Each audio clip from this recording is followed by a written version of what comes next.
ouais, vous pouvez ouvrir. Voilà, c'est parti. Vous pouvez ouvrir un éditeur classique, éditeur. Non, même pas, puisque j'ai préparé un template qui est ici. Donc, je peux vous passer, hop, l'adresse. Et je vais commenter. Je vais simplement commencer par commenter un petit peu le code, hein. Il y a déjà pas mal de choses. Je vous le passe ici. Voilà, donc toujours sur la méthodo, hein, ce que je vais faire d'ailleurs, je vais le dupliquer et je vais le renommer ici. Voilà, donc, template, je vais l'appeler, non, mais pas template du coup, je vais l'appeler, j'en sais rien, j'ai pas d'idée, on va l'appeler route, allez, route Tetra. Donc route Tetra, du nom de ces deux ingénieurs, hein, qui ont inventé ou qui ont mis au point cette machine, donc qui permettait de transformer vraiment un signal analogique vidéo et de le transformer donc de différentes manières par donc de déplacement, des rotations, des effets de miroir et aussi des effets comme ça un petit peu tridimensionnels avec en scannant chaque ligne de l'image et en la transformant en 3D. Donc c'est ce qu'on va voir ce matin, comment faire ça. Et on va partir donc de ce sketch ici. Donc peut-être vous pouvez le lancer, voir si ça fonctionne. Alors j'espère que ça va fonctionner moi puisque ma caméra est déjà utilisée. Et oui, donc j'avais ce problème. Bon, c'est pas très grave pour ce matin. Dès que je mets le Google Meet, en fait, j'ai mon image de caméra qui est un petit peu déformée. Bon, c'est pas très grave. Mais en principe, vous devriez vous devriez voir cette image. Voilà. Donc un repère 3D et l'image de la caméra qui se dessine ici. Et avec ici ce qu'on appelle une checkbox. Donc j'ai rajouté un contrôleur qui permet ou non de dessiner l'image de fond. D'accord? Donc a priori, je pense que ça devrait fonctionner si vous n'avez pas la webcam active. Donc si ça marche pas, faites-moi signe et on essaiera de trouver une solution. Mais je pense voilà, qu'il n'y a pas de problème puisqu'on avait déjà travaillé avec la webcam et il me semble qu'il n'y avait pas eu de soucis particuliers. Donc pour commenter ce code, un petit peu le canevas sur lequel on va travailler. Donc un sketch organisé autour de setup et de draw de manière très classique. Ici, on va avoir les dimensions de l'image que l'on souhaite récupérer. Donc j'ai mis en variable W et H. Capture qui va représenter la variable en fait qui va être reliée au flux, ou en tout cas à l'objet caméra webcam de votre ordinateur. Donc ça, c'est des choses qu'on avait déjà vues. Deux booléens ici. Donc capture ready, donc ça je vais expliquer à quoi ça sert.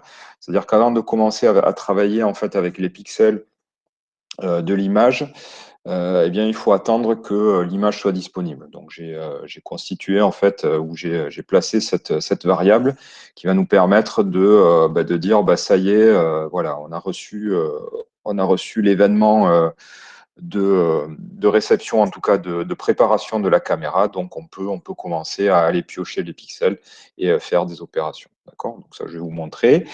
Ça, c'est la variable booléenne qui est associée à ce contrôleur, hein, donc qui permet de dire, voilà, vrai, faux. Donc, faux, je dessine pas l'image. Vrai, je dessine l'image. Et CHK draw image, donc qui est associé au contrôleur. Voilà. Donc ça, cette variable-là, alors j'ai prévu, je ne sais pas si on va avoir le temps, mais on essaiera. Cette variable, en fait, elle sert à récupérer soit directement l'image de la capture webcam, ou on verra comment on peut aussi travailler avec et faire pointer cette variable vers un calque ou en tout cas une image qu'on aurait pu charger pour la passer dans notre fonction, donc qui va transformer ces pixels. D'accord? Donc ça, on verra si on a le temps de le faire. Sinon, je vous préparerai le sketch qui montre un petit peu les différentes applications, hein. Donc l'idée, c'est vraiment de partir d'une image source, la webcam, mais ça pourrait être autre chose, ça pourrait être une image fixe ou ça pourrait être une image dynamique qu'on fabrique à travers P5JS et avec Create Graphics, un calque annexe dans P5JS. Et c'est cette image-là qu'on va envoyer dans notre algorithme route-tetra. Donc, du coup, on va se fabriquer une petite fonction qui va réaliser cette opération et dessiner, en fait, cette représentation de, eh bien voilà, de transformation d'image, pardon. Donc, le setup, de manière classique, on a le canvas avec l'option WebGL. Pour plus de facilité, on se place ici en angle mode degré. Voilà, donc ça c'est classique pour avoir donc les rotate, etc., les angles exprimés en degrés plutôt qu'en radians. La création de notre variable ou l'assignation de la variable capture qui résulte donc de cette méthode créer de capture, qui permet donc de faire le lien avec votre webcam. Et deuxième paramètre, ici, vous avez le nom d'une fonction qui s'appelle Capture Ready. Donc, c'est ce que je vous indiquais tout à l'heure. Pour que le sketch fonctionne, on va attendre en fait que l'installation de la webcam ait été faite, ou en tout cas que la webcam ait démarré dans notre programme. Et ça se fait de manière asynchrone, c'est-à-dire que ici, P5JS va passer sur cette fonction, il va continuer, pardon, j'ai eu peur, ça me fait peur le bip de Jocelyn. Et donc, on va ici passer dans Capture Vidéo, Capture Ready, pardon. Et donc, c'est ici qu'on va positionner notre flag B Capture Ready. D'accord? Donc, c'est ce flag-là qui nous indique si on est prêt à travailler, voilà, ou si l'image de la caméra vidéo est disponible. D'accord? Donc, on verra dans le draw où est-ce que ce flag-là est positionné et comment on l'utilise. D'accord? Donc, j'ai mis ça en place parce que j'avais des soucis hier en préparant le cours justement sur des problèmes d'accès aux pixels et en fait, voilà, ça provenait de ça. Il faut attendre vraiment que les pixels soient disponibles, en tout cas que la première image soit disponible pour commencer à travailler dans le draw. Donc ça, on cache, hein, je vous rappelle, quand on crée une capture ou en tout cas un lien avec la webcam, en fait, il crée ici une image dans la page. Donc Capture Hide, ça permet de cacher cette image. Et ici, Capture Size, ça permet d'indiquer justement les dimensions que l'on veut en pixels pour cette image, hein. Donc là, WH, ça correspond à ces variables-là. Donc là, je vous conseille de les laisser à ces dimensions-là, parce que sinon, après, ça devient un petit peu lourd. OK, donc là, on a créé le canvas, on a fait le lien avec la webcam. Là, je crée donc ce contrôleur ici. Donc ça, je ne crois pas qu'on l'ait vu. On a plutôt travaillé, nous, avec des sliders. Et ici, donc, je crée ce qu'on appelle une checkbox, hein. C'est une boîte à cliquer, donc qui permet de facilement l'associer à une variable booléenne, hein. Si elle est cliquée, la variable associée vaut true. Si elle n'est pas cliquée, ça vaut false. Donc là, vous voyez que je l'initialise, je la nomme image et je l'initialise ici avec la valeur de cette variable ici, bDrawImage. D'accord? Donc si j'avais mis false ici, vous voyez qu'elle est décochée. D'accord?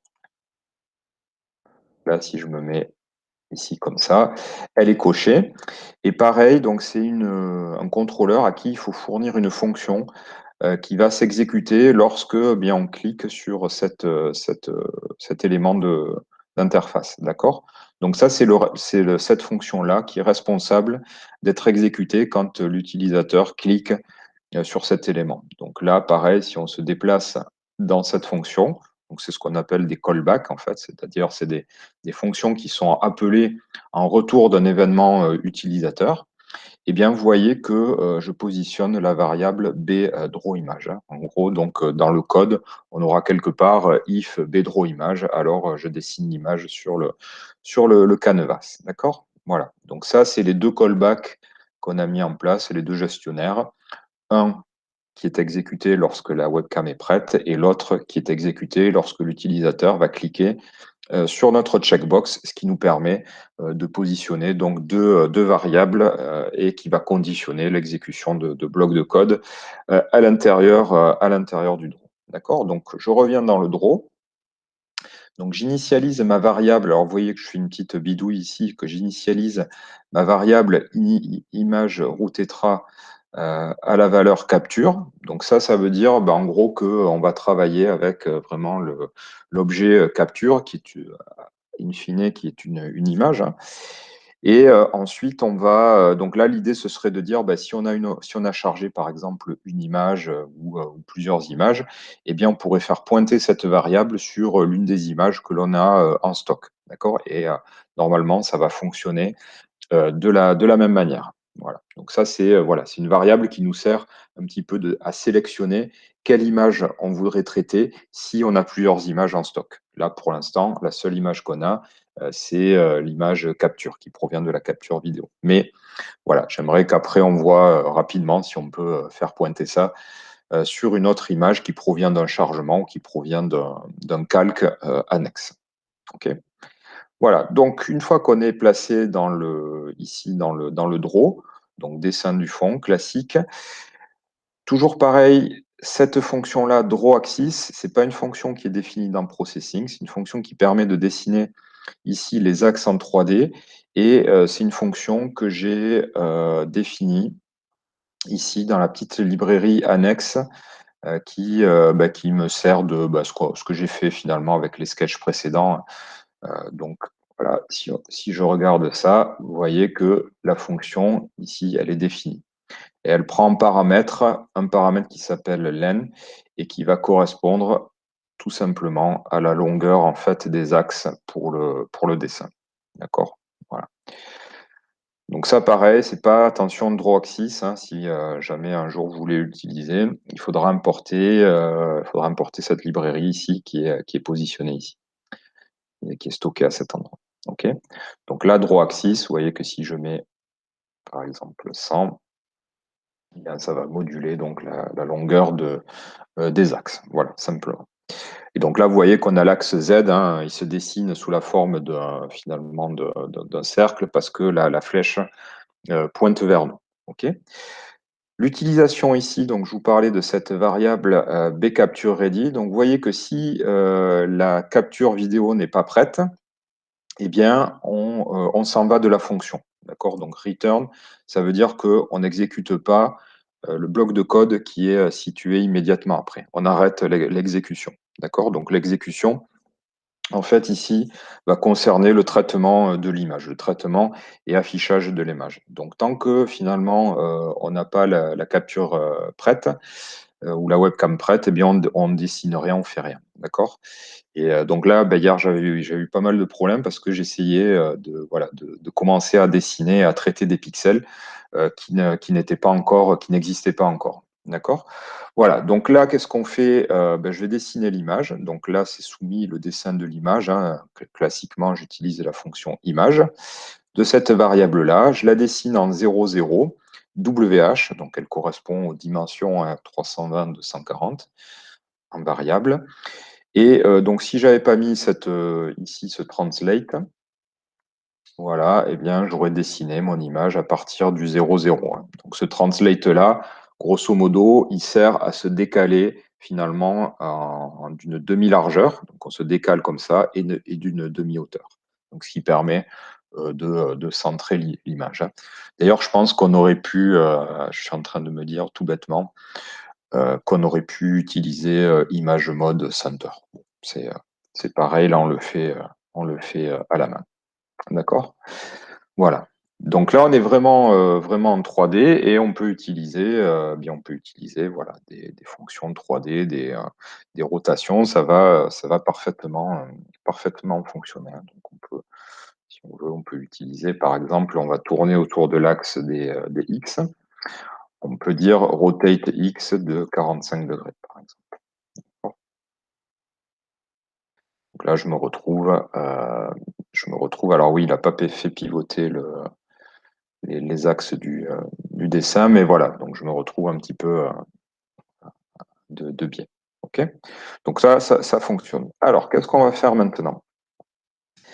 Maintenant, ce qu'on va faire, c'est qu'on va. Alors, je vais peut-être faire un petit dessin pour vous aider à comprendre. Puis même moi, ça va m'aider voilà, à coder la fonction. Donc, ce qu'on va faire, c'est qu'on aimerait, à la place ou par-dessus cette image, alors je vais me remettre, tiens, voilà, pas pivoter. Et on aimerait ici, en fait, donc dessiner par-dessus cette image une version. Alors, je vais peut-être vous montrer ce qu'on va faire, hein. Ce sera peut-être l'image n'était pas forcément ultra explicite, mais on va en grosso modo, on va faire ça. On va partir. Alors, je sais pas, j'ai pas été voir les vidéos. Voilà. Donc ça, c'est la vidéo originelle, alors, qui est pas hyper explicite.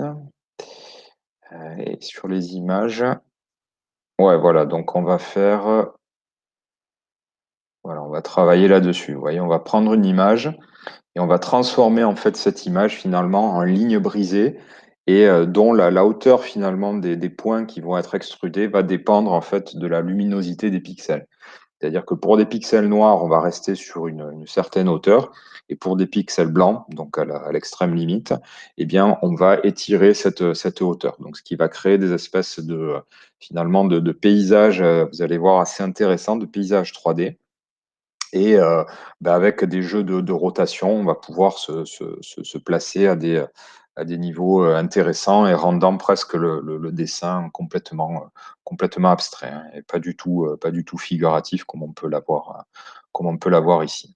Voilà. Donc là, voilà, tiens, typiquement, ce genre de dessin qu'on va produire. OK. Alors, on va y aller. Donc, alors, je réfléchissais comment on va d'abord, peut-être, oui, je vais vous expliquer un petit peu sur le tableau blanc ce qu'on va faire. On va d'abord faire une première version. J'étais en train de réfléchir d'ailleurs si on allait faire cette première version. Euh,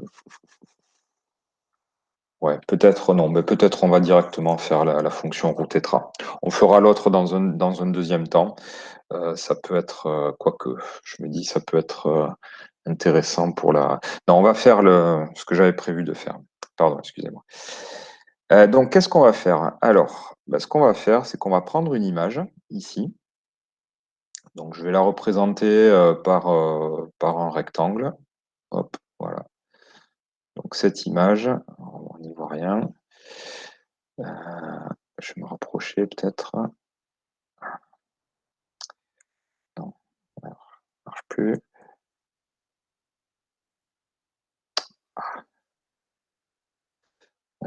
Où est-ce que je peux régler? Voilà, peut-être régler ici. Donc, on va prendre une image que je vais représenter par un. Voilà. Pourquoi il me dessiner? Voilà. Ouais, ça. Bon, je vais le dessiner à main levée. Donc, on va partir comme ça d'une image qui fait ici WH. Donc, hein, on est parti sur du 320-240. Et donc, cette image va être constituée, vous le savez, de pixels, hein. Donc, je vais représenter un petit peu grossièrement ici les pixels. Je ne vais pas faire toutes les lignes et les colonnes. Mais on va avoir ça, d'accord? Donc, on va avoir finalement 320 par 240 pixels. Donc, ça fait pas mal de pixels. Donc, ce qu'on va faire, c'est qu'on va transformer en fait cette image, donc ce nombre, finalement cette image pixelisée, on va vouloir la transformer. Donc là, dans un premier temps, on va faire une première opération en fait qui va viser à transformer donc cette image en, voilà, c'est pour ça que je voulais le faire en cube. Donc on va même en carré. Donc on va faire en sorte qu'on va faire pixeliser notre image. Donc par exemple, on va passer de 320 ici à une image de ici de 32 par exemple pixels. D'accord? Et donc 24 de haut. Donc comment on va réaliser ça? Simplement, on va aller chercher en fait les pixels ici qui correspondent par pas de 10. D'accord? C'est-à-dire que ici, pour ce pixel-là, on va aller chercher ce pixel-là. Pour ce pixel numéro 2, on va aller chercher le pixel numéro 10 ici, et ainsi de suite. D'accord? Donc on va vraiment faire en sorte de pixeliser notre image. Donc, ce qui va faire qu'on va simplifier un petit peu notre image et on va calculer. Donc, on va calculer, on va calculer ce nouveau pixel. Donc là, j'ai l'impression d'être pas très clair. Mais l'idée, ça va être vraiment en gros, de passer de cette image, d'une représentation pixelisée de cette image à une représentation beaucoup plus simplifiée. Et pour chaque pixel, donc, on va dessiner en fait une boîte, donc un parallélépipède qui va être extrudé, d'accord, qui va sortir de l'écran. Et sa hauteur va dépendre de la luminosité du pixel. Donc, je vous montrerai comment on va simplement faire une moyenne en fait des canaux RGB. On va prendre rouge plus vert plus bleu et on va diviser donc par l'intensité maximale de ces canaux. D'accord? Donc ça, c'est la première opération qu'on va faire. Et si vous vous souvenez, on avait une fonction qui s'appelait, sur une image, on pouvait récupérer image, ici, point, j'écris hyper mal, image get. D'accord? Et on passait par exemple 10,10 et ça nous donnait ici la couleur qui se situait au 10e pixel en X et 10e pixel en Y. D'accord? Donc ça fonctionnait bien. Et si vous vous souvenez, l'an dernier, on avait fait une espèce de sketch qui permettait comme ça de redessiner une image en mode un peu pointilliste.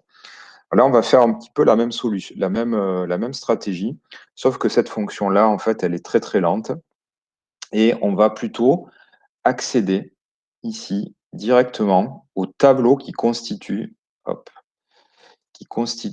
l'image. D'accord? Et donc ça, on peut y accéder directement. Donc on a un tableau qui s'appelle image pixel. Image pixel, en fait, ça va être un tableau à une dimension qui va contenir les rangées de votre image. D'accord? Donc ça va être un tableau auquel on va accéder avec l'opérateur crochet, donc ce qu'on sait faire. Et ce tableau va avoir la dimension 320 par 240. D'accord? Et préalablement à ça, en fait, on va indiquer à Processing eh bien, qu'on va accéder à ces pixels. Et donc, on va utiliser une fonction pour indiquer simplement à P5JS qu'on va accéder à ce tableau-là.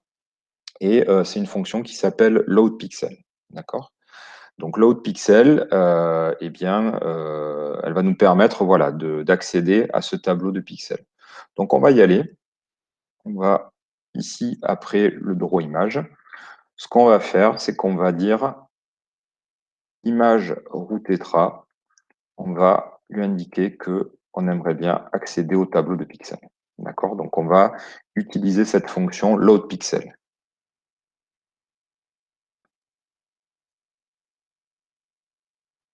D'accord? Donc, une fois qu'on a fait ça, eh bien, on va pouvoir écrire des choses comme, par exemple, hop, image, alors je le mets en commentaire, hein, mais image pixel voilà, de quelque chose, d'un index, par exemple. D'accord? Donc ça va nous permettre d'accéder aux informations d'un seul pixel de l'image. Donc on verra que ce pixel, en fait, il est composé de quatre petits bouts, quatre petits morceaux qui correspondent en fait aux couleurs RGB plus l'information de alpha. D'accord? Mais pour l'instant, voilà, on va rester comme ça. Ok, donc ce qu'on va faire là, c'est qu'on va parcourir, en fait, on va se donner, pardon, avant de parcourir donc, cette liste de pixels, on va ici définir en fait cette taille-là, d'accord? Donc cette taille d'éléments. Donc là, j'ai volontairement, en fait, je suis passé ici de 320 à 32. Donc ici, la taille d'un élément, ici. Donc il faut bien se représenter qu'on va dessiner cette image pixelisée avec des gros pixels. Donc cette taille-là, j'ai fait en sorte qu'elle tombe pile. Hein. Donc on va être sur du 10 et 10. D'accord? Donc 32 et 240. Le rapport, c'est 10. Donc ça, on va le désynchroniser et on va avoir deux variables en fait qui vont stocker cette dimension-là. Donc on va appeler ça la résolution. D'accord? On va dire résolution. Alors est-ce que c'est bien de l'appeler résolution? Je réfléchis. Non, on va plutôt l'appeler taille parce que la résolution c'est plutôt 32 et ça va être la taille d'un bloc. Donc, on va l'appeler size. OK? Donc, on y va. Alors, on va écrire tout ça là, et puis après, on remontera les variables en global. Donc, on y va. On va se créer une variable qu'on va appeler size et qu'on va positionner à 10. D'accord? Donc, ça, je répète, c'est vraiment la taille, voilà, de ce bloc, donc sur X et sur Y. Donc, on va calculer la résolution, c'est-à-dire finalement, on va diviser donc 320 par cette taille pour avoir finalement le nombre de pixels sur l'image simplifiée. Donc on y va, on va l'appeler résolution en X et on va diviser W par size. D'accord? Donc pensez, là on est à 320, on divise ça par 10, ça fait 32. Et on fait pareil sur Y, H divisé par size.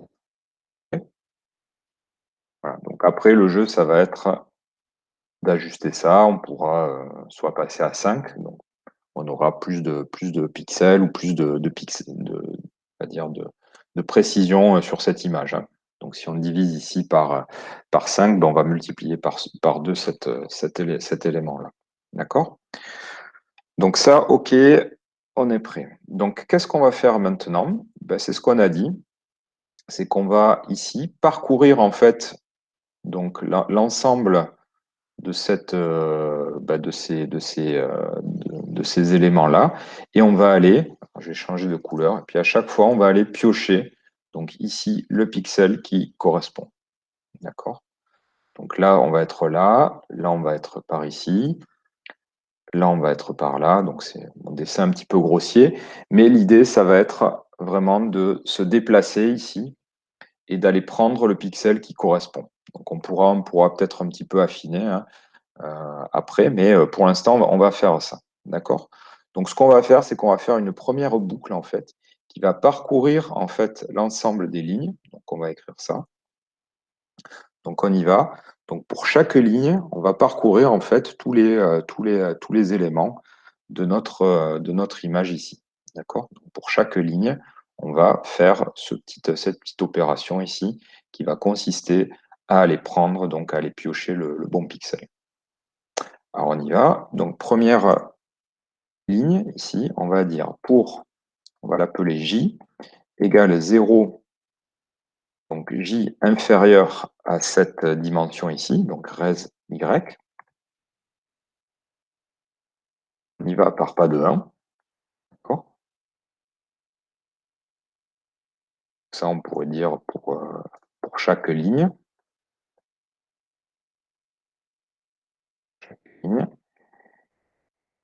Et donc, eh bien, en fait, on va calculer aussi, on va faire cette opération pour chaque colonne. D'accord? Donc, ça, je dirais qu'on revoit un petit peu là le parcours de grille qu'on avait fait plein de fois l'an dernier, et puis même cette année. Donc, pour parcourir une grille, on parcourt tous les éléments de la première ligne, on passe à la ligne suivante, on prend tous les éléments, et ainsi de suite. D'accord? Donc là, on peut symboliser ça par la ligne numéro J. Et là, on va être sur la colonne numéro I. D'accord? Donc là, pareil, on va s'écrire une petite boucle. I égale 0, I donc inférieur à res x, hein, qui est vraiment le nombre de colonnes, U++.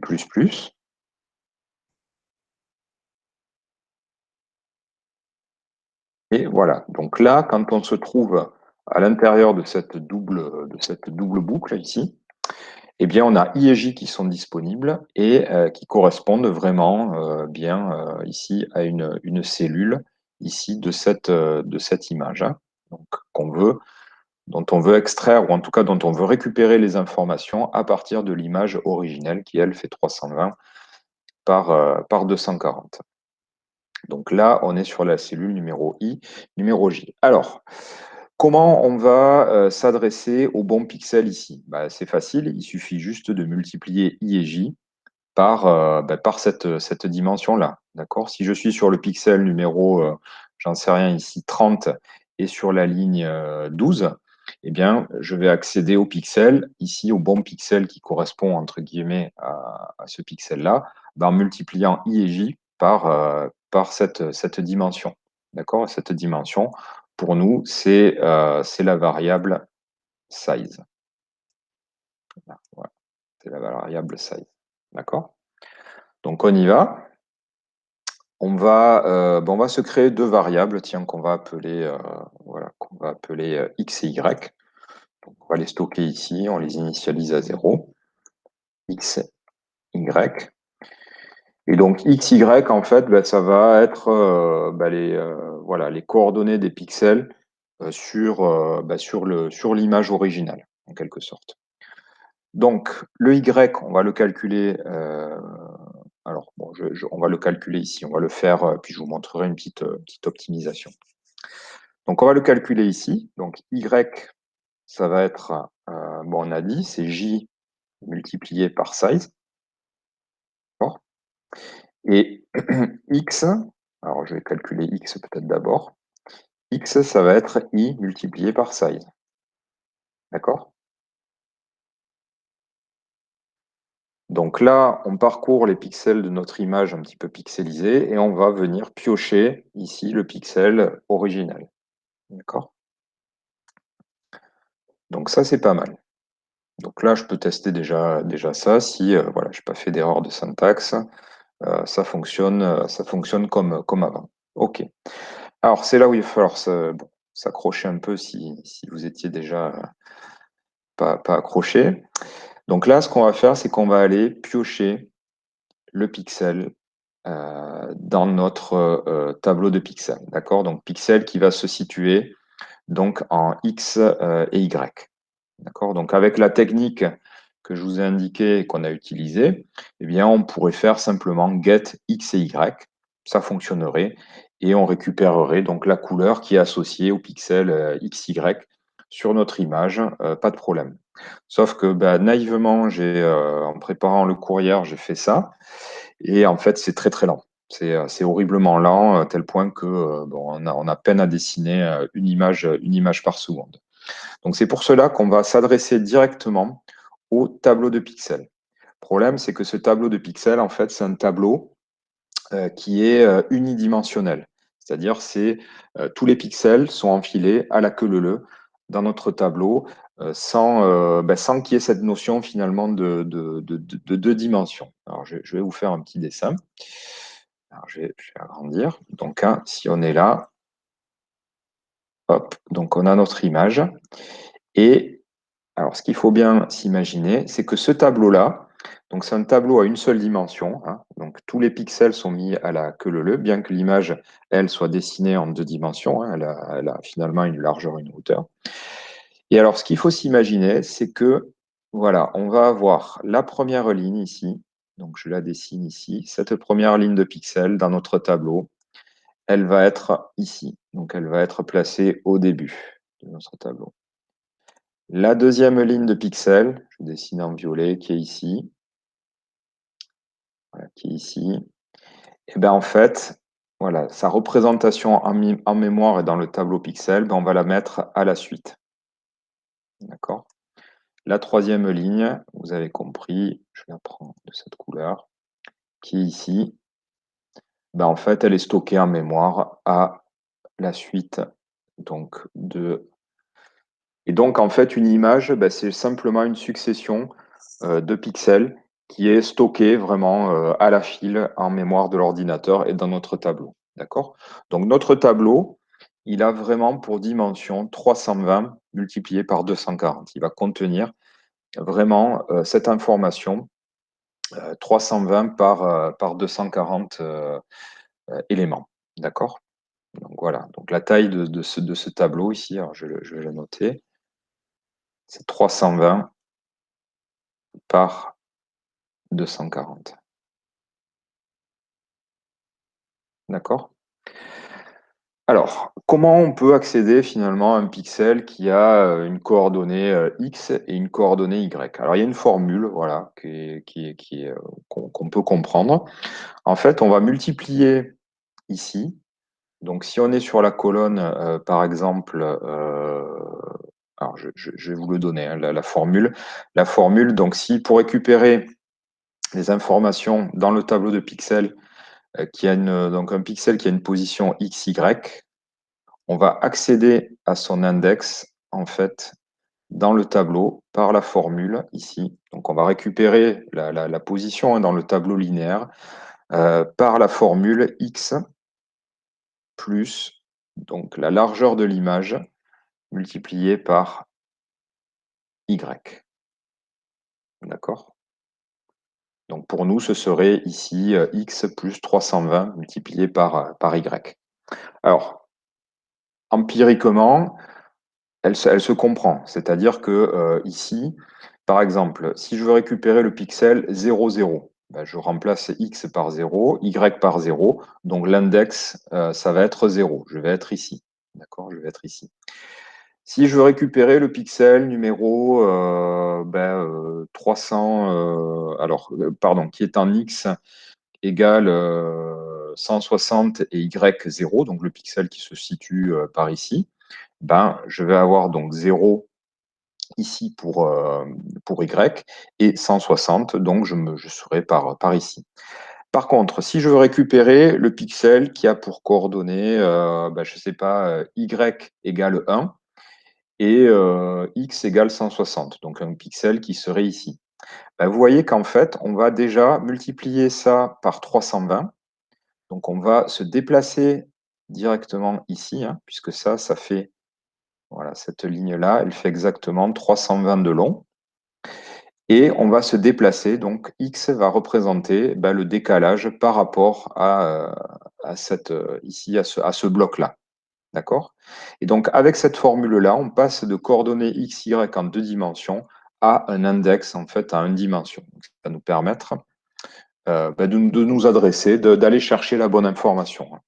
Donc, si vous avez du mal un petit peu à visualiser cette formule, en tout cas, voilà, elle s'applique tout le temps. Si vous avez des coordonnées en 2 dimensions et que vous cherchez un index en 1 dimension, eh bien, on passe par cette formule pour accéder aux pixels d'une image. D'accord?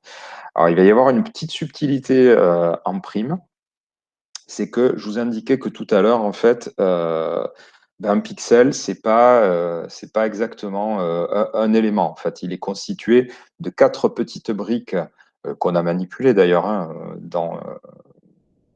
de manière indirecte. C'est-à-dire qu'un pixel ici, un élément, alors je vais le dessiner ici, un élément, en fait, il est constitué de 4 petites briques intermédiaires.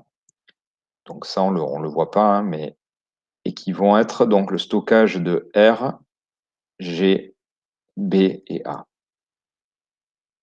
D'accord? Donc vous allez avoir dans votre tableau, pour le premier pixel, en fait, en réalité, vous allez avoir quatre informations. Donc la quantité de rouge, la quantité de vert, donc green et blue, et sa transparence. D'accord?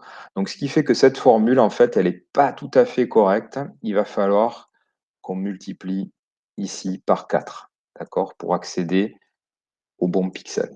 Alors, multiplié par 4, parce qu'on a vraiment cette information-là d'un pixel qui est stocké sur 4 petites briques, on va dire, élémentaires. En fait, alors j'ai dit briques, mais en réalité, c'est des nombres, hein. Ici, voilà, on a manipulé des nombres. Donc, ici, ça va être 128. Ici, ça va être 0. Ici, par exemple, 12. Et alpha, ça va être, je sais pas, 200. D'accord? Donc, on va multiplier par 4 pour avoir vraiment l'index de notre pixel.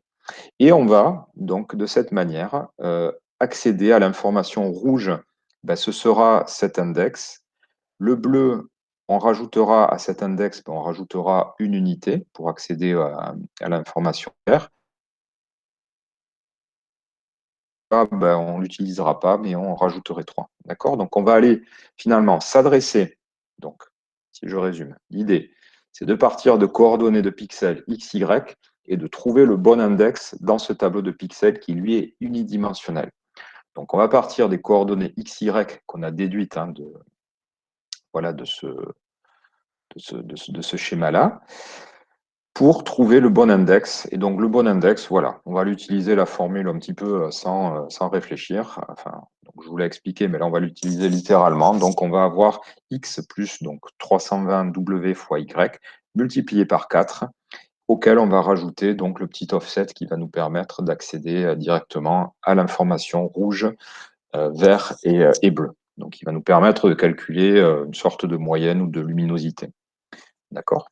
Alors, on va mettre ça en application dans notre sketch. Et on va, cette valeur-là, on va la stocker, cette valeur-là. Donc, cette quantité-là, on va l'appeler, c'est ce qu'on va appeler ici offset. D'accord? On va la stocker. Parce que vous allez voir, on va en avoir besoin plusieurs fois en fait dans notre boucle. Donc, pour limiter le calcul et pour ne pas refaire inutilement des multiplications, donc ici on en a 2 et on a une addition, eh bien on va stocker ça donc dans une variable, d'accord, qu'on va appeler ici offset. On y va, offset égale 0. Et on va le calculer à l'intérieur de la boucle. Donc on va dire offset, on a dit que c'était x plus w fois y, et on a dit que ça, on le multipliait. D'accord? Voilà, donc ça transforme vraiment notre position x, y en index dans le tableau. Ok, donc maintenant on est prêt à récupérer vraiment les informations relatives aux composants rouge, vert, bleu de notre pixel. Là on a le bon offset dans le tableau, puis on va écrire des choses comme, j'écris en commentaire, mais on va reprendre cette formule, d'accord? Cette formule, voilà. Là, je sais qu'avec cette écriture-là, je vais récupérer l'information de mon pixel à la position X et Y.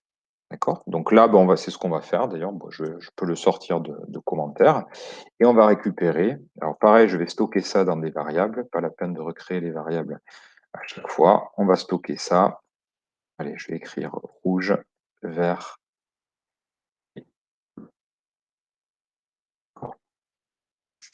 Donc rouge, ça va être quoi? Ben, rouge, ça va être cette valeur-là. Ah. J'ai dit que vert, c'était cette valeur-là, et plus 1.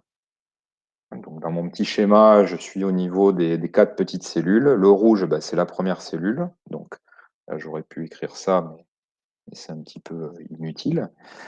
Le vert, c'est la cellule d'à côté, donc plus 1. Et le bleu, c'est la cellule, donc en plus 2.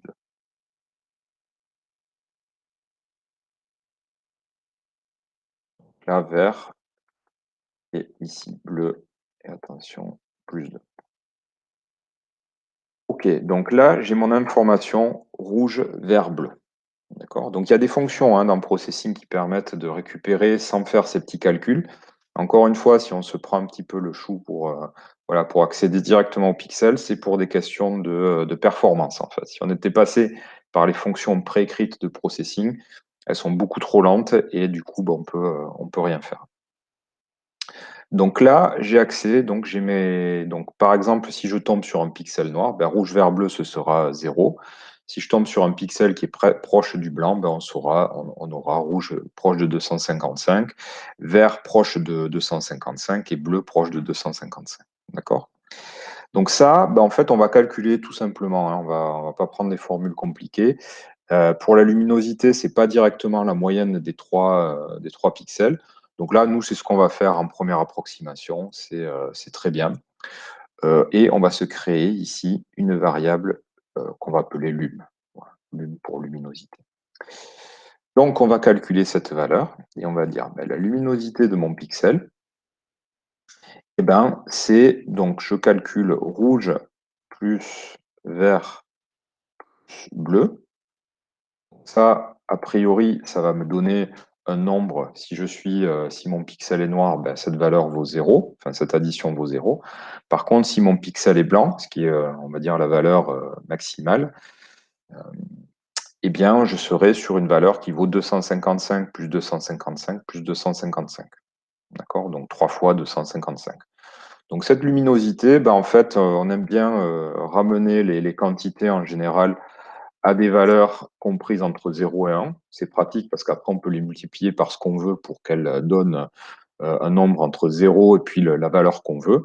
Donc là, on va diviser ça par 3 fois 255. Donc là, je suis sûr que ma valeur lum, elle va varier entre 0 et 1. Okay. Donc ça, on va s'en servir justement pour tirer ou pas des points plus ou moins en fonction de la luminosité. Donc là, ce qu'on va faire, ce que j'avais prévu de faire, c'est qu'on va dessiner plutôt directement, en fait, avant de passer au dessin en particulier de roue tétra. On va dessiner donc une box, donc une boîte, qui va avoir la taille ici qu'on a définie. Hein. Donc la boîte ici qui aura cette taille, donc cette variable size. Et on va se déplacer bien ici en XY. D'accord? Donc en I, I et J. Donc on va faire ça et on va se déplacer ici. Donc on va dessiner une boîte, mais vous savez que pour dessiner une boîte, il faut déplacer notre repère en fait, donc par le biais d'un translate. Donc on va l'écrire, le translate. Donc c'est XY, et pour l'instant on ne se déplace pas sur l'axe des Z. Et on va encadrer donc ce translate pour pas qu'il influence le dessin des autres par un push et un pop. Donc vous vous souvenez, push, ça permet de dire, voilà, mon repère, il est tel qu'il est, je le mets de côté, je fais plein de transformations, et pop, ça permet de revenir au repère qui avait été sauvé au moment du push, d'accord? En grosso modo, d'annuler toutes les transformations qui ont été faites entre le push et le pop. Ok, bon, on va dessiner notre boîte. Allez, box. Alors, on va lui donner, on va en profiter, on va lui donner la couleur du pixel qu'on a récupéré, donc c'est-à-dire rouge, vert et bleu. Et on va donc dessiner une boîte qui a la taille en fait de notre cellule, donc c'est-à-dire size et size, donc XY. Et par contre, là, on va lui donner une hauteur qui va dépendre de la luminosité. D'accord? Donc si le pixel, donc ici pour moi, va être très sombre, ce sera 0. Donc, on va dire un parallélépipède complètement aplati. Et puis ici, par contre, on est quasiment sur du blanc. Eh bien, on va étirer donc notre parallélépipède. Donc là, on va directement multiplier lum par, je sais pas, par une valeur. Donc, on va mettre par 250. D'accord? Encore une fois, un lum, c'est une valeur qui va varier entre 0 et 1. Donc cette valeur-là, 250 fois lum, va varier entre 0 et 250. Et donc on devrait avoir des boîtes comme ça qui se modulent. Bon, on va tester ça. Et vous voyez que ça fonctionne. Incroyable, ça fonctionne du premier coup. Alors, donc là, vous voyez que les boîtes se dessinent avec le contour. Donc, on va plutôt se mettre en no stroke ici. Alors, le no stroke, vous pouvez le mettre avant la boucle puisqu'il s'applique à tous les dessins de ma boucle. Voilà.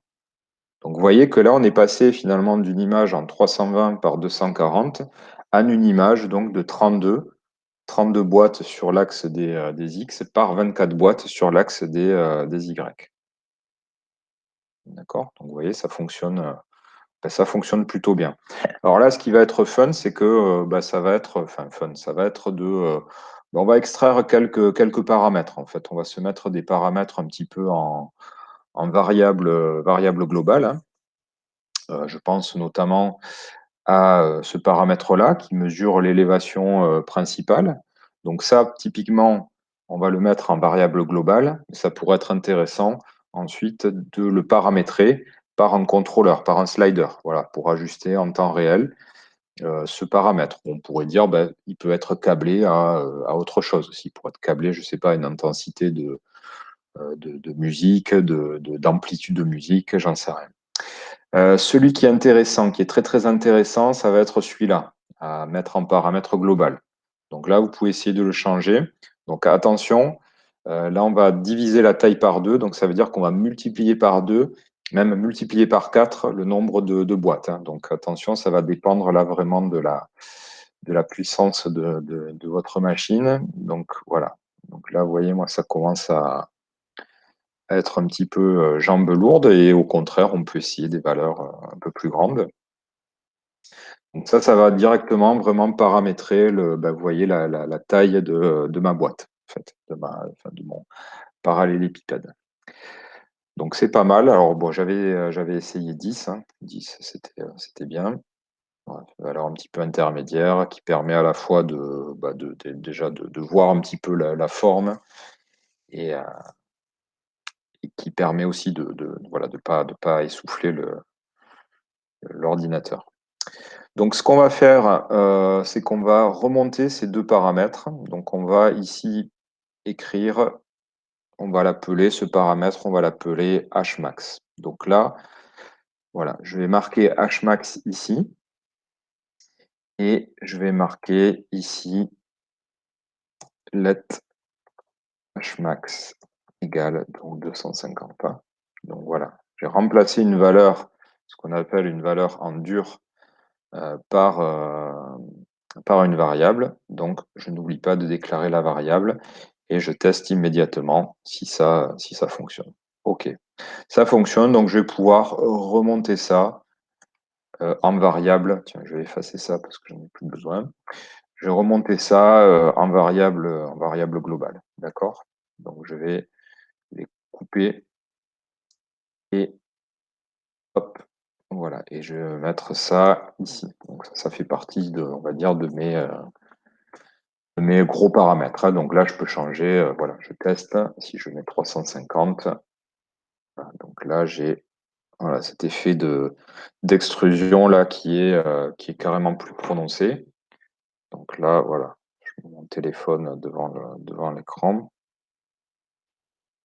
Donc là, ce qui va être marrant, ça va être de faire pivoter un petit peu ce graphisme dans l'espace, finalement.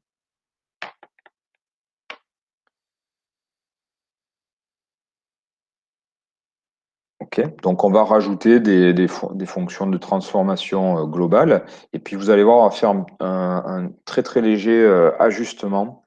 Parce qu'en fait, vous allez voir, quand on va faire pivoter cette structure-là, vous allez voir que la boîte, en fait, comme elle est centrée, eh bien, en fait, elle s'étire des deux côtés. Donc, ce qu'on va vouloir, c'est qu'elle s'étire plutôt dans une dimension. Bon, vous allez comprendre. Donc, ce qu'on va rajouter là, pardon, c'est une transformation globale. Hein. Donc, on va faire pivoter toute notre scène. On va la faire pivoter ici. On va le mettre ici. On va se mettre en transformation globale. Il va y en avoir plusieurs. Et ce qu'on va faire, on va faire un rotate. Alors, ce qu'on avait fait pour le cube éclaté il y a 2 semaines, on va faire donc une rotation sur X, comme ça, mais qui va dépendre en fait de la position Y de la souris. D'accord? Donc une rotation sur X, mais qui va dépendre de la position, c'est plus naturel de faire comme ça, de la position Y de la souris. Hein. Donc on va se déplacer de haut en bas. Et on va réemployer la fonction qu'on a vue, qu'on aime bien, qui s'appelle map. On sait que mouse Y va varier entre 0 et 8. On le sait, c'est ces bornes. Et on va la projeter, ou en tout cas, on va transformer cette valeur en une valeur entre moins 45 degrés et 45 degrés. Donc ça, qu'est-ce que ça veut dire? Ça veut dire que si mouse Y est en 0, donc c'est-à-dire tout en haut de l'écran, on applique une rotation de moins 45. Sinon, si MAUS Y est tout en bas, on applique une rotation de 90. D'accord? Donc, on va avoir une amplitude de 90. Donc, on va voir, hein, peut-être on va inverser si ça paraît pas, si ça paraît pas naturel. D'accord? Ouais, si ça paraît naturel. Donc, vous voyez ce que je vous expliquais, c'est que par rapport, donc on voit, hein, l'image se dessine toujours là. Vous voyez, elle coupe en deux un petit peu comment dire, notre composition ici. Et ce qu'on va faire, c'est qu'on va, vous voyez, on va déplacer en fait d'une demi-hauteur ces parallélépipèdes, d'accord, pour que ce soit je sais pas, plus naturel. Donc c'est ce qu'on va faire là. Et ça, c'est au moment finalement où on dessine notre cube ici, qu'on va, ici, on va le déplacer de cette quantité, mais divisé par deux. D'accord? Donc on va ici faire ça et on va diviser par deux. D'accord? Donc ça va déplacer tous nos cubes d'une demi-hauteur. Voilà. Donc là, vous voyez que le Hmax, il est peut-être un petit peu il est presque trop important. Le Hmax qu'on avait mis à, je sais plus, 300 ou 400. Donc ça, c'est pas mal. Voilà, si je mets le téléphone devant,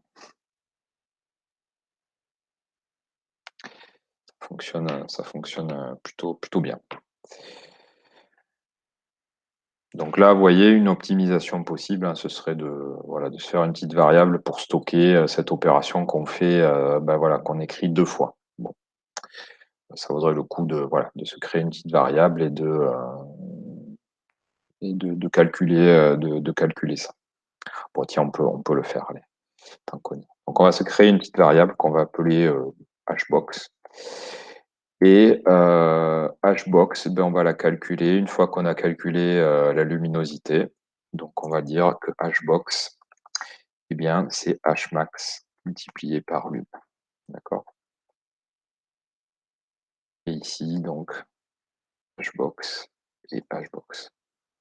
S'il y a deux multiplications, mais on la réduit, évidemment, comme c'est dans une double boucle, on va faire d'autant moins de calculs. Donc on va optimiser en fait le calcul, hein. Même ça, ce serait pas mal au lieu de mettre 3 fois 255, de le calculer de manière explicite. Voilà, donc là, ça change rien. J'ai un pixel qui est blanc. Donc là, vous voyez, il y a toujours l'image qui est dessous, hein. Donc si je la... Là, on voit bien quand les pixels sont noirs, en fait, on voit bien que les parallépipèdes sont quasi aplatis, hein. Donc la valeur est pas noire et complet, en réalité. Donc ça, c'est pas mal. On a donc là, je vais peut-être réduire et mettre 250. Voilà, c'est un peu mieux. Et là, je peux jouer avec ça, hein. Je peux mettre 20, par exemple.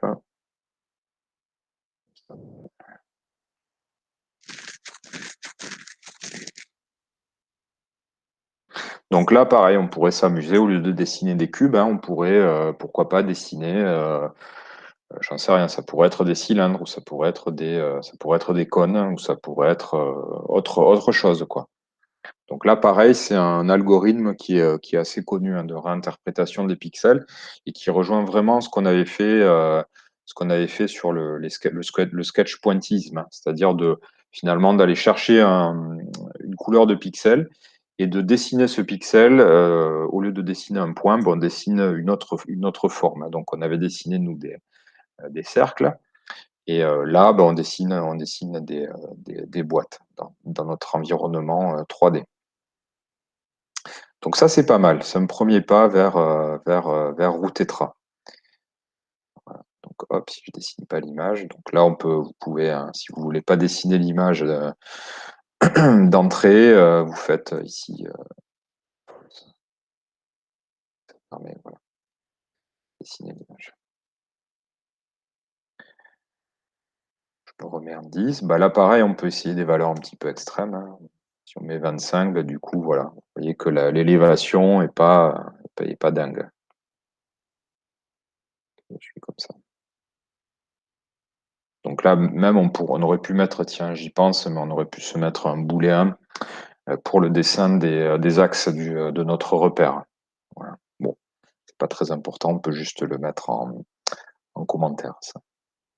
Donc 250, c'était bien comme valeur. Voilà. Donc, vous voyez que là, ben, en fait, on a, donc c'est pas mal. Donc là, qu'est-ce qu'on va faire pour produire cet effet de roue tétra? Ben, en fait, on va modifier, vous allez voir très très légèrement notre algorithme, puisque ben, comment on va faire? En fait, l'algorithme de roue tétra, en fait, il fonctionne comme ça.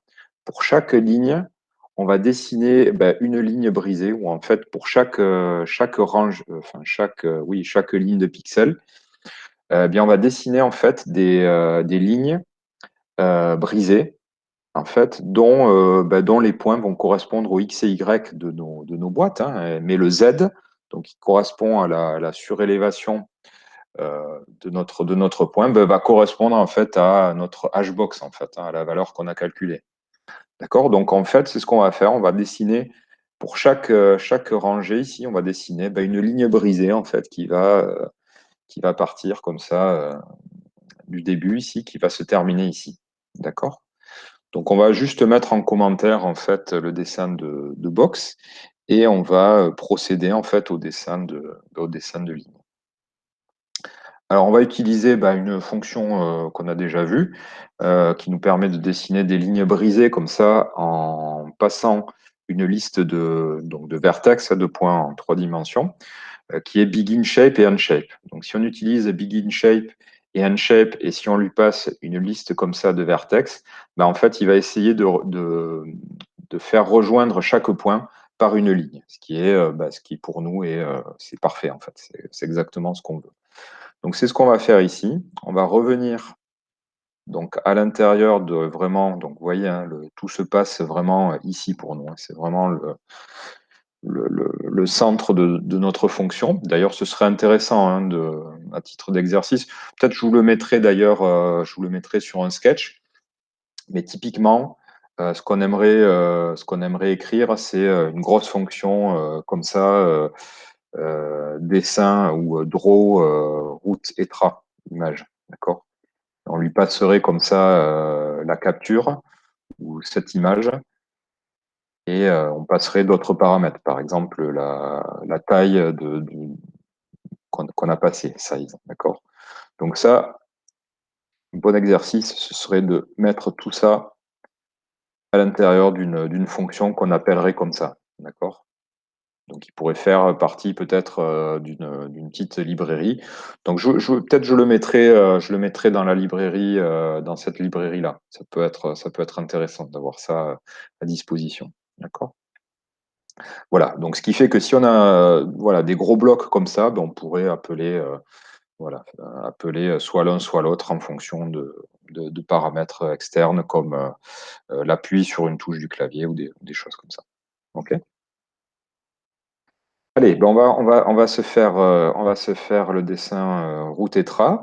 Alors, on va mettre pour l'instant en commentaire ici le dessin des boîtes finalement. Voilà. On va le remplacer par un dessin de ligne. Donc, vous allez voir comment on va faire.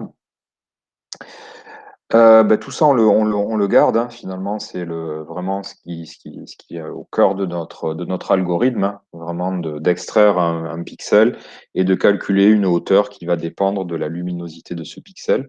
La luminosité étant pour nous la moyenne des composantes rouge, vert et bleu. Donc, ce qu'on va faire ici, c'est que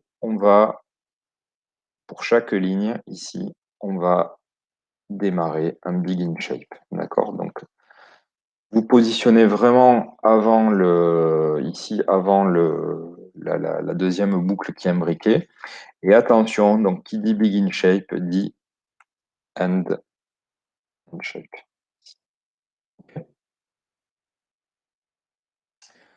Donc là, repérez bien, d'ailleurs vous pouvez vous aider voilà, des fonctionnalités de l'éditeur pour replier la boucle for i et encadrer donc cette boucle par un begin shape et un shape. Donc ça, qu'est-ce que ça veut dire? Ça veut dire que pour chaque lignes ici de pixels qu'on va constituer, ben, on va dessiner en fait on va utiliser begin shape et end shape, d'accord?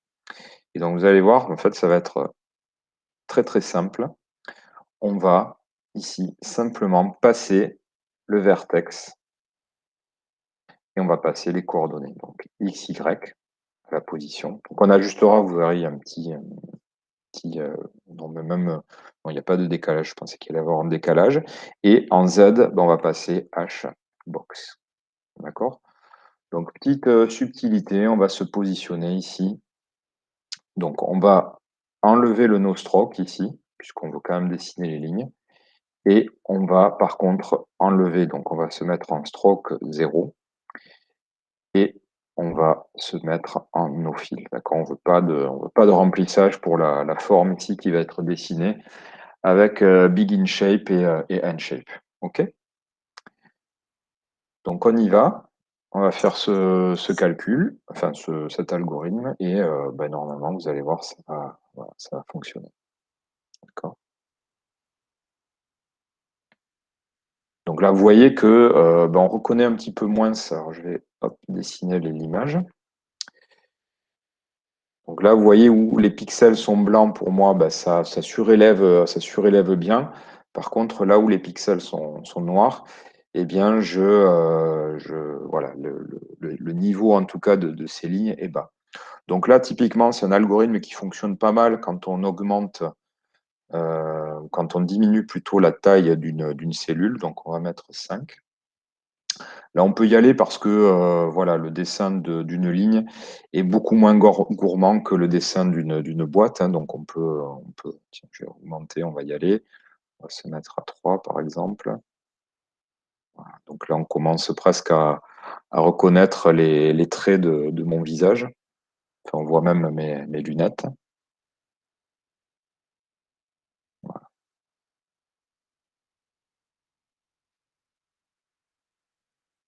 Alors, un truc qui peut être assez marrant, c'est d'inverser aussi, c'est-à-dire de considérer que finalement, que le noir vient en avant et que le blanc, en fait, est repoussé en arrière. Alors ça, vous allez voir, c'est très très simple.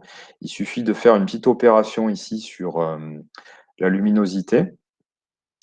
Et au lieu de considérer en fait que la luminosité, enfin, de faire ce calcul, on va simplement, regardez, faire 1,0 moins ça. Donc, ça veut dire que si ça vaut, donc si rouge, vert, bleu sont au maximum, ça vaut 1. Et donc 1 moins 1, ben, ça fera 0. Par contre, si ça vaut 0, ben, on sera à 1. D'accord? Donc ça va tout bêtement avoir pour effet d'inverser l'image. D'accord? Donc ce qui est pas mal pour moi parce que du coup, ça met en avant mon visage. Si je sors les lunettes.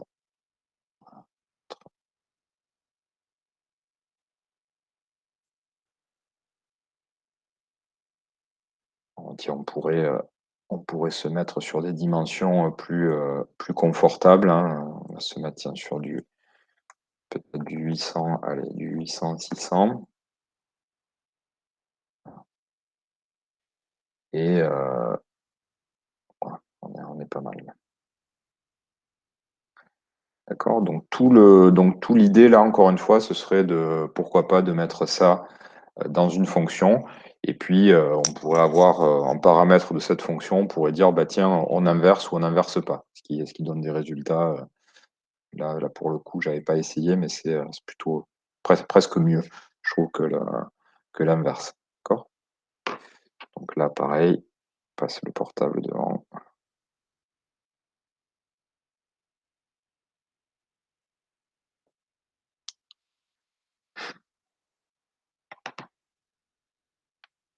Ça fonctionne pour vous?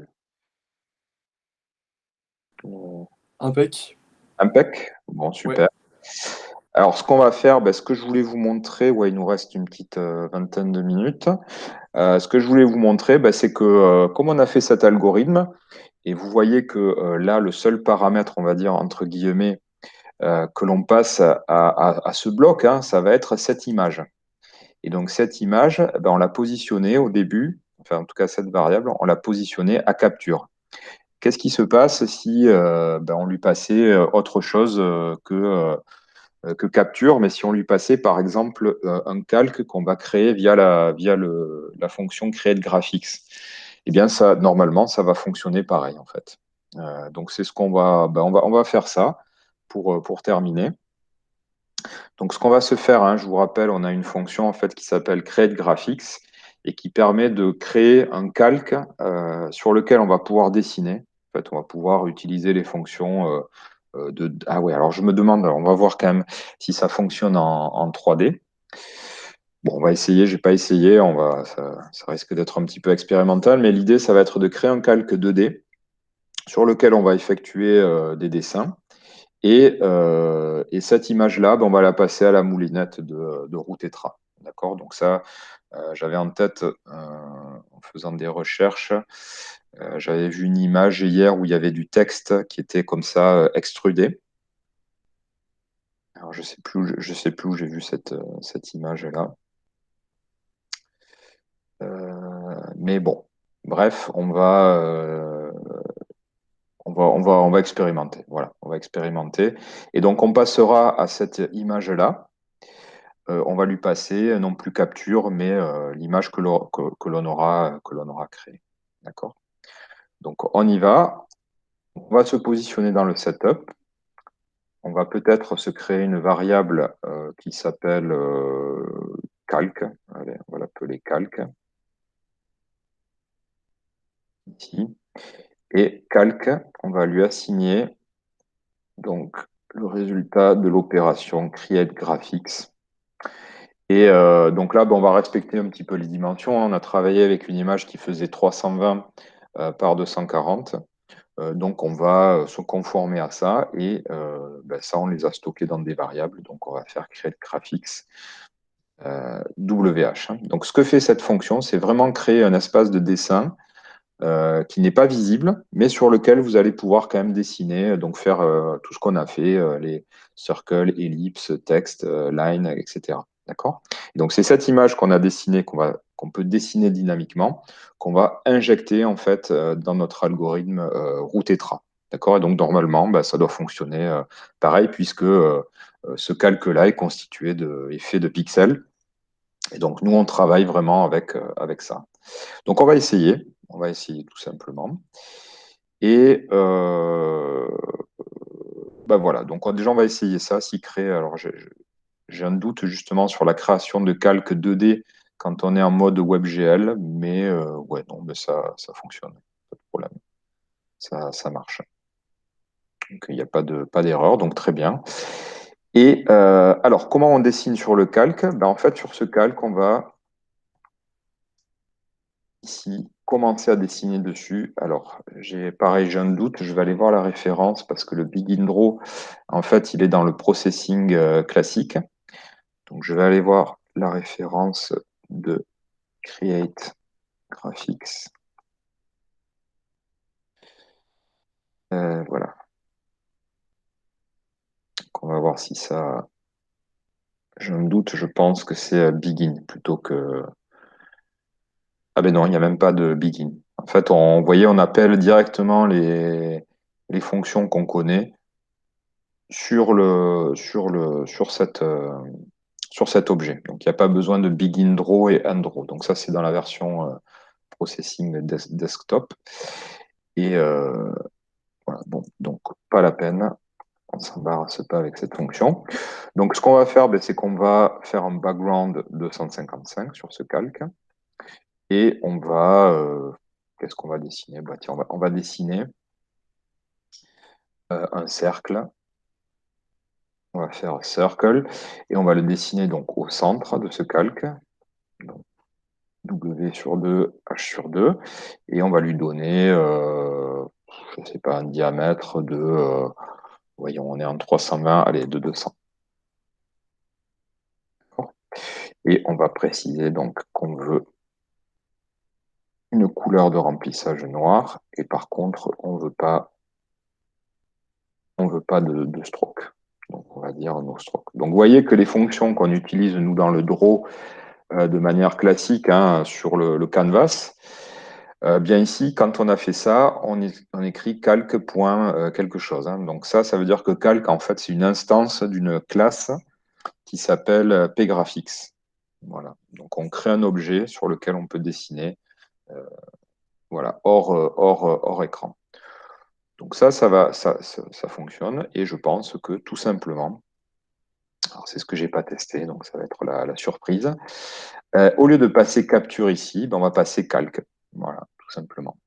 Donc, vous voyez que là, ça justifie l'utilisation de cette variable image root tetra qui va nous permettre de switcher entre capture et calque.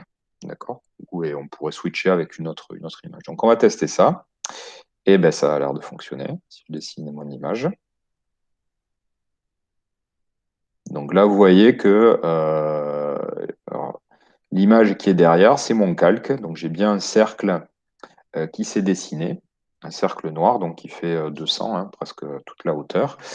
Et là, on voit bien que bah, sur les parties blanches, hein, donc on est en mode inversé, eh bien, on est complètement à plat. Et là, bah, comme on est noir, tiens, je vais peut-être ici faire un fil d'une valeur de niveau de gris un petit peu, je sais pas, un petit peu intermédiaire. Voilà. Donc là, on est un petit peu mieux. D'accord? Et donc ben là, on peut s'amuser un petit peu à dessiner ce qu'on veut, et même encore mieux, on peut faire du dessin génératif. C'est-à-dire que si on place le dessin de calque à l'intérieur de notre boucle de dessin, ben, ça veut dire que notre calque, on va le dessiner en temps réel, et que donc Routetra, donc notre filtre, va s'appliquer en temps réel sur le dessin qu'on est en train de faire. Donc on peut, tiens, on va tester ça, on va tester ça. On va déplacer donc, alors regardez bien l'opération, on va déplacer ça à l'intérieur ici de la fonction draw. Donc qu'est-ce que ça veut dire? Ben, ça veut dire qu'on va redessiner notre calque à chaque dessin de notre environnement, de notre canvas. Donc ce que je vais faire, c'est que je vais enlever le background et on va accumuler en fait le dessin au fur et à mesure. D'accord? Donc on va dessiner avec un fil 0 et avec une opacité, je sais pas, de. Alors, pardon, pas tout déplacer, non, je fais des bêtises là. Il faut déplacer que le dessin, pas la création. On ne va pas recréer à chaque fois notre calque externe. Donc, on le crée une fois pour toutes, hein, et c'est une fois qu'on l'a, ben, on va dessiner dessus. D'accord? Donc, laissez bien cette ligne à l'intérieur de votre setup. Et par contre, le dessin, donc là, on peut le faire un peu où on veut, hein, on va le faire en début de draw. Et donc là, je vais utiliser remplissage en noir avec une transparence. Donc, ce qui va me permettre comme ça d'accumuler le dessin et peut-être comme ça de créer dynamiquement des paysages. Bon, on va voir. On va voir ce que ça donne. Donc, on va y aller avec une valeur, je ne sais pas, de 50, no stroke, et on va y aller un petit peu mollo sur le diamètre. Okay. Donc, on y va. Et, oui, alors je regarde l'image qui se dessine. Oui, alors ce qu'on va faire, c'est que avant toute chose, on va dessiner un fond blanc. Et là, le circle, ben, on va le dessiner en. Ah oui, alors Mouse X, ça va pas marcher. Bon, on va essayer Mouse X directement et Mouse Y, on s'en fiche. Je dis que ça va pas marcher parce que en fait, on est sur un canevas dont la taille fait 800-600. Or là, on veut dessiner sur une image qui fait 320 par 240. Donc, on va avoir une petite opération à faire. D'accord? Mais a priori, ça a l'air de marcher. Ah si, ça marche. Ah oui, c'est quand je suis par ici, ouais. Donc, vous voyez, c'est pas mal. Créer des paysages dynamiques, là. Ce qui est pas mal. Donc oui, la petite transformation ici, c'est qu'on va vouloir transformer Mouse X et Mouse Y, donc qui, elles, évoluent hein, sur notre canvas qui fait 800-600, qui est donc à peu près hein, en largeur et en hauteur 2 fois plus grand ou 2 fois et demi plus grand que notre taille de finalement d'image sur lequel on travaille. Donc on va faire une petite opération ici et on va se calculer, on va l'appeler mx et on va calculer donc la valeur de mouse x qui varie, donc on sait qu'elle varie entre 0 et width et on veut la reprojeter entre 0 et w. D'accord. Pareil, my. C'est une variable donc, qui varie, mouse y, qui varie entre 0 et 8. Et on veut qu'il nous la donne entre 0 et h. On va utiliser ici my et mx. Okay. Donc ça, encore une fois, vous voyez, je réutilise map pour transformer donc une variable qui varie entre un minimum et un maximum pour la reprojeter dans un autre intervalle. Donc ici, voilà, voilà, on a la souris qui suit bien.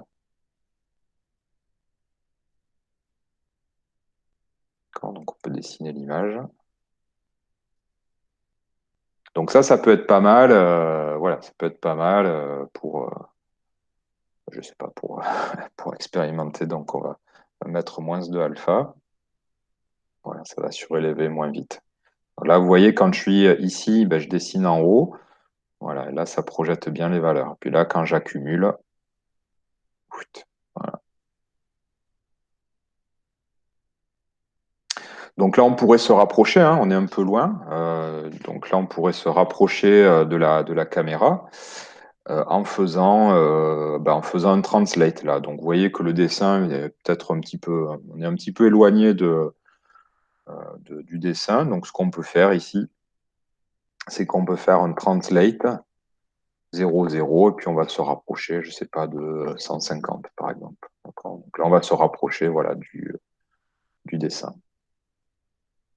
On va aller un petit peu plus près encore. Voilà.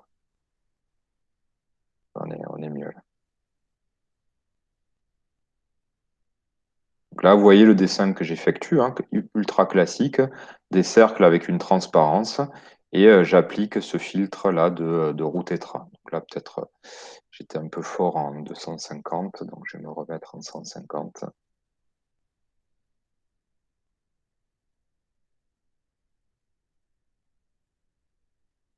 Donc ça fonctionne. Et si je veux repasser en mode capture, j'ai juste à remettre ici capture. Donc mes deux variables sont créées.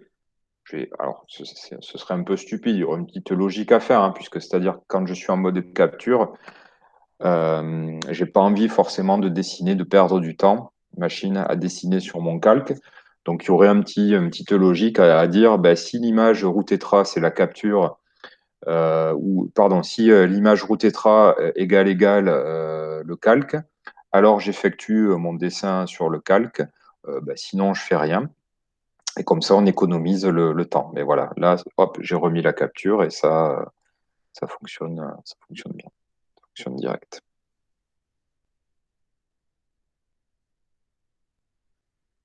Donc après, hein, il y a pas mal de jeux possibles, hein, c'est-à-dire que, voilà, comme sur les exemples que je vous ai montrés sur les images Google, bien, on pourrait en fait assigner à chaque vertex une couleur, donc ce qui ferait une sorte de roue tétra finalement colorée. On pourrait aussi, sur quoi on pourrait jouer? Oui, alors un truc que j'ai voulu faire mais que j'ai pas réussi à faire, c'est on peut filtrer l'image. C'est-à-dire que alors ça fonctionnait pas, mais ce qui fonctionne bien en fait avec ce type d'algorithme, c'est de filtrer, c'est-à-dire de blurrer en fait l'image qu'on va passer à roue tétra. Donc ça va avoir pour effet en fait de d'étaler les couleurs et de rendre en fait les surélévations beaucoup plus smooth en fait, beaucoup plus lisses. Mais j'ai pas réussi en fait à appliquer un filtre de blur à l'image de la webcam. Donc ça fonctionnait pas. Mais ça pourrait être intéressant, quoi. Et ça produit des images intéressantes. Donc après, il y a jeu sur les couleurs aussi, si vous voulez avoir un rendu. Allez, on va se faire un rendu type Joy Division, si vous connaissez. C'est un groupe ouais, je sais pas comment on peut dire, de New Wave des années, début des années 80. donc avec un son très très métallique et un peu punk. Et il y a une pochette en fait qui est restée très très connue. Voilà, voilà, je la vois ici, c'est Unknown Pleasure.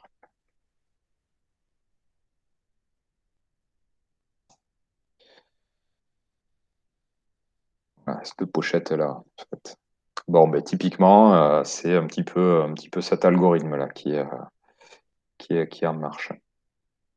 Alors, peut-être la seule différence, c'est que là, vous voyez que quand il y a des pics, en fait, le pic masque ce qu'il y a derrière. Donc là, nous, il faudrait qu'on trouve un moyen de dessiner en fait des lignes blanches avec une espèce de remplissage qui occulte ce qu'il y a derrière. Mais bon, on est sur ce type d'imagerie. Donc là, on peut essayer de se mettre en background, allez, background 0, et on va se mettre en stroke 255.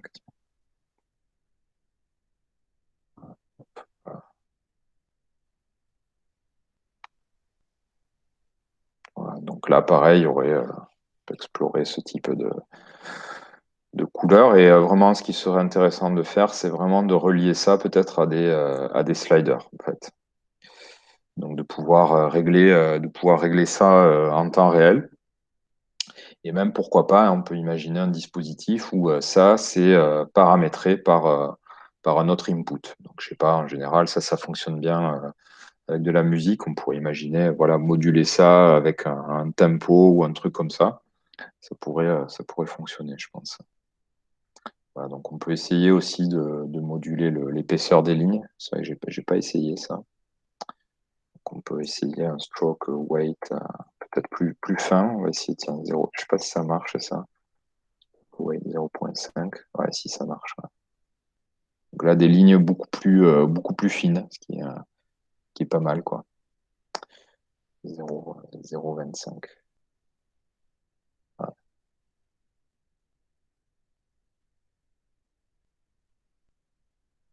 ouais, c'était mieux avec 0,75. Pas mal comme ça. Bah voilà, c'était ce que je voulais vous faire travailler aujourd'hui. Donc partir d'une image 2D qui contient des informations de pixels, hein. Vous avez vu, hein, les informations de pixels, en fait, c'est un grand tableau dans lequel sont rangées toutes les rangées de pixels comme ça. Et chaque pixel est composé de 4 cellules, en fait, qui stockent les informations RGBA, donc qui sont stockées plus précisément sur un octet, donc qui prend la valeur de 0 à 255. Et voilà, donc cette formule-là, que bah, si jamais vous retombez sur des sketchs qui fonctionnent au pixel, c'est une formule qu'on retrouve très très souvent, c'est-à-dire passer de coordonnées en 2 dimensions à des coordonnées en une dimension, un index dans un tableau. Voilà, en tenant compte ici de la structure d'un pixel qui est constitué de quatre éléments, de 4 octets. Voilà, ce qui nous permet voilà, de retrouver le bon élément dans le tableau. Et on traite donc ces informations, on les transforme en informations de luminosité. Donc là, on a pris simplement la moyenne, hein, c'est le plus direct, pour transformer ça en élévation de, voilà, soit de lignes, soit de pixels. Donc, ce qui sera intéressant, en fait, bon, ce que je vous ferai là, je vais mettre ça dans une grosse fonction, ce serait de mettre, hein, les deux types de rendus qu'on a fait dans des fonctions, et des fonctions qui prennent des paramètres, et de les utiliser finalement comme des fonctions de dessin un petit peu haut niveau qu'on aurait à disposition, qui sera à disposition dans une librairie. Donc ça, c'est intéressant. Alors on pourrait se dire, bah, tiens, on peut faire le roue tétra un petit peu inversé, c'est-à-dire au lieu de dessiner les lignes horizontales comme ça, on pourrait dessiner des lignes verticales. Donc c'est assez intéressant aussi. Et en combinant les deux, bah, on peut avoir un système comme ça de grilles qui se dessinent. Donc ça, pareil, ça pourrait être une option en fait de notre grosse fonction ici, draw roue tétra image. Donc ça, c'était pas mal aussi de revoir le create graphics voilà, qui nous permet comme ça de faire du dessin. Tiens, allez, juste pour terminer, on va essayer de dessiner comme ça voilà, du texte. On va essayer de dessiner du texte. On va essayer de dessiner du texte, donc je vais mettre ça en commentaire, tiens, et on va se dessiner donc, sur fond blanc. On va dessiner calque texte. Allez, P5JS. Et on va le positionner, j'en sais rien, on va le positionner en 5. On va se faire un calque texte size, je sais pas, 100, par exemple. On va le positionner on va se mettre, bon, je sais pas, en 5 et h divisé par 2. Voilà. Ça va fonctionner. Voilà. Une espèce d'extrusion de texte aussi. Alors là, je pense que ça fonctionne vraiment bien quand la hauteur est pas dingue. Donc on va se mettre ici en, je sais pas, en 20. Voilà. Ça fonctionne plutôt bien, quoi.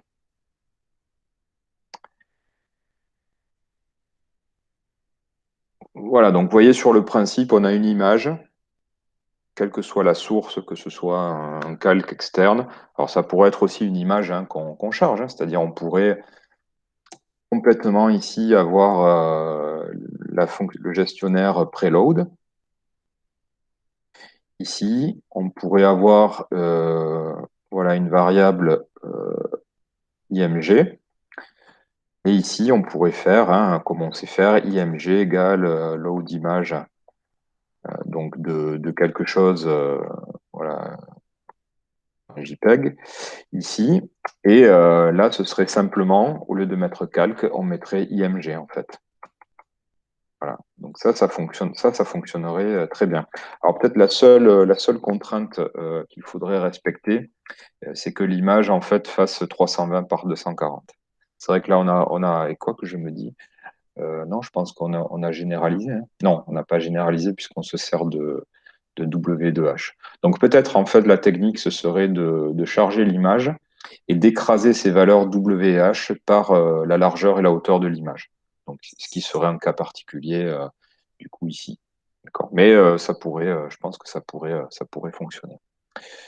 Voilà. Donc là, pareil. Alors, ce qui est intéressant avec ça, c'est quand on commence aussi à pixeliser. Il y a des, voilà. Qu'est-ce qu'il m'a dit? Value is not defined. Qu'est-ce que j'ai écrit? Est-ce que j'ai écrit ça, Value? Line 106. Non, j'ai pas écrit ça. Ben, je sais pas. Bon, je vais peut-être faire un CTRL Z. Oui, quand même. Ah, ici, c'est ici. Value. Ok. Et qu'est-ce que je voulais faire? Oui, oui, juste montrer que quand voilà, toujours pareil, quand on a des formes comme ça, de pousser un peu les paramètres, bah, ça permet de. Voilà. Typiquement, on arrive dans des trucs un peu minimaux. Et ça peut être pas mal. Si on met 15. Voilà.